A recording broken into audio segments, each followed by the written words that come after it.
नमस्कार साथियों, मुझे आशा है कि आप लोग सभी कुशल मंगल होंगे और इस ठंडी में अपने और अपने परिवार का अच्छे से ध्यान रख रहे होंगे।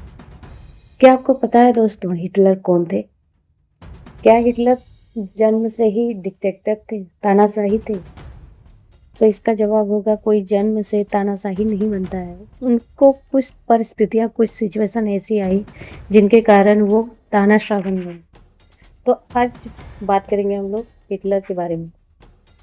तो चलिए शुरू करते हैं बिना देरी के। यह कहानी ऐसे लड़के की है जो कभी एक पेंटर यानी चित्रकार बनना चाहता था, लेकिन उसकी नफरत और जुनून ने उसे दुनिया का सबसे खूंखार तानाशाह बना दिया। शुरू होती है ऑस्ट्रिया के एक साधारण परिवार से। यहाँ ऑस्ट्रिया के नाम देश है ऑस्ट्रिया, वहाँ से शुरू होती है, ना कि ऑस्ट्रेलिया से। ध्यान दीजिएगा दोस्तों, यहाँ ऑस्ट्रेलिया की बात हो रही है। एडल्फ हिटलर को बचपन से ही पढ़ाई में कम और कला में ज़्यादा दिलचस्पी थी। वो वियना जाकर एक महान चित्रकार बनना चाहता था। उसने आर्ट्स कॉलेज में एडमिशन की कोशिश की, लेकिन वो रिजेक्ट कर दिया गया। लेकिन क्या दोस्तों आपको पता है यह वियना क्या है? वियना ऑस्ट्रिया के राजधानी है। कुछ समय तक वो वियना के सड़कों पर अपनी पेंटिंग बेचकर गरीबी में गुजारा करता रहता। इसी दौरान उसके मन में समाज और कुछ खास समुदाय के प्रति कड़वाहट भर गई। जब 1914 में पहला विश्व युद्ध शुरू हुआ तो हिटलर जर्मनी की तरफ से लड़ने चला गया। वो एक संदेशवाह मैसेंजर जिसको बोलते हैं, वो एक संदेशवाहक था। जब जर्मनी युद्ध हार गया तो हिटलर अस्पताल में भर्ती था। गैस हमले की वजह से उसकी आंखों की रोशनी कम हो गई थी। जर्मनी की हार की खबर सुनकर वो फूट फूट कर रोया।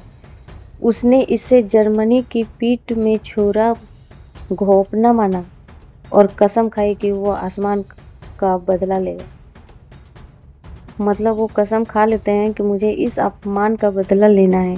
युद्ध के बाद वह एक छोटी सी राजनीति पार्टी में शामिल हुआ। हिटलर के पास एक जादुई ताकत थी, उसकी जुबान।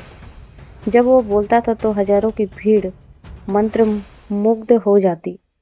उसने लोगों से वादा किया, मैं जर्मनी को फिर से महान बनाऊंगा, मैं सबको रोजगार दूंगा, मैं उन लोगों को सजा दूंगा जिन्होंने जर्मनी को धोखा दिया। लोग उसकी बातों में आ गए। देखते ही देखते उसकी नाजी पार्टी जर्मनी की सबसे बड़ी ताकतवर पार्टी में से एक बन गई।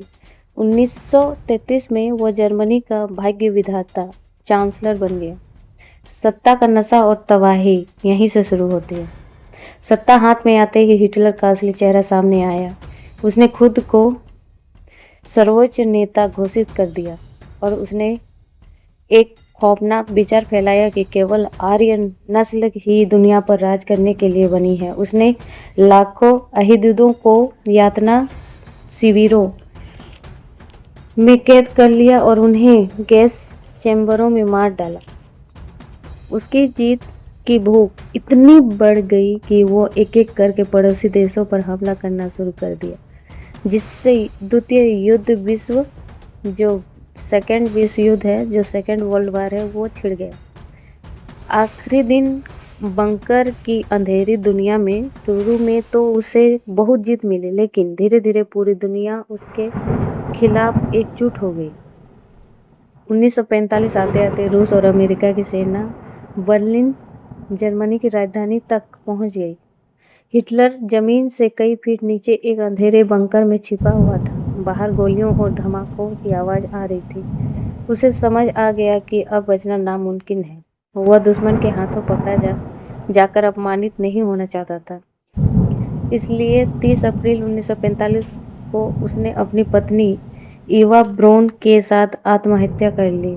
उसने मरते समय वसीयत की थी कि उसकी शरीर जला दिया जाए ताकि दुश्मन उसकी लाश के साथ भी कुछ ना कर सके। हिटलर की कहानी से हमें यह सीख मिलती है।